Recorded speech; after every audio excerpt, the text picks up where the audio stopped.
Citizen படத்தில் என்ன வந்ததோ அந்த மாதிரி கடுமையான தண்டனைகள் கொடுக்கப்பட்டால் மட்டும்தான் இங்கே வந்து சரியான முறைக்கு எல்லாத்தையுமே வழிபடுத்த முடியும், ஓகேங்களா? ஆனால் நம்ம சொல்கிறத பார்க்குறவங்களும் சரி, கேட்குறவங்களும் சரி, அதை நம்ம ஏன் பார்க்க போகிறோம்? அரசாங்கமே எடுத்துக்க மாட்டேங்குது, மக்களும் எடுத்துக்க மாட்டாங்க, எல்லாரும் போகிற போக்கில் நம்மளும் போயிடணும் அப்படின்னு தான் வாழ்ந்துட்டு இருக்காங்களே தவிர, இதை இப்போ இருக்க ஜென்ரேஷனில் எல்லோரும் படிச்சிருக்காங்க, ஆனாலுமே வந்து அதுக்கு துணை தான் போயிட்டுருக்காங்க, ஓகேங்களா? அப்படி இருக்கும்போது எப்படி ஒரு மாற்றம் வரும்? மக்கள்கிட்ட ஒரு மாற்றமும் வந்தால் மட்டும்தான் இது வந்து எல்லாமே தடுக்க முடியும், ஓகேங்களா? சாதாரண ஒரு சொத்து தகராறோ, அடிதடிக்கோ, அந்த மாதிரி இதுக்கே ஒரு கடுமையான தண்டனை கொடுக்கக்கூடிய அரசாங்கம், நீதிபதிகள் இந்த கேஸ்லேருந்து அந்த கேஸ்க்கு ஏன் அவங்களுக்கு மரண தண்டனை கொடுங்க, அவங்களுக்கு ஃபஸ்ட்டு அரெஸ்ட் பண்ணுங்கள், மரண தண்டனை கொடுங்க, அந்த மாதிரி மக்கள்கிட்ட பயத்தை ஏற்படுத்தணும், மக்கள்கிட்ட பணத்தை சுரண்டுறவங்கக்கிட்ட பயத்தை ஏற்படுத்தணும் அப்படின்னு ஏன் ஒரு முடிவு எடுக்க மாட்டேறாங்க?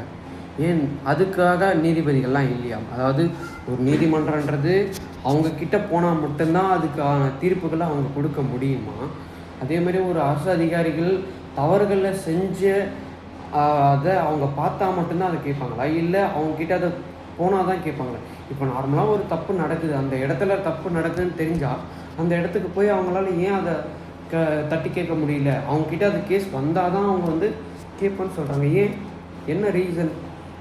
ஒரு அதிகாரத்தை கொடுத்து, மக்களால் அதிகாரத்தை கொடுத்து அவங்க அங்கே உட்கார வச்சுருக்காங்க, ஆனாலுமே அதை அவங்க வந்து தட்டி கேட்க எனக்கு வந்து அது கம்ப்ளைண்ட் வரணும், இல்லைனா நான் அதை நேரில் பார்க்கணும் அப்படின்ற பட்சத்தில் மட்டும்தான் அதுக்கான ஆக்ஷன் எடுக்கணும் ஒரு அரசு அதிகாரிகளே சொல்கிறாங்க.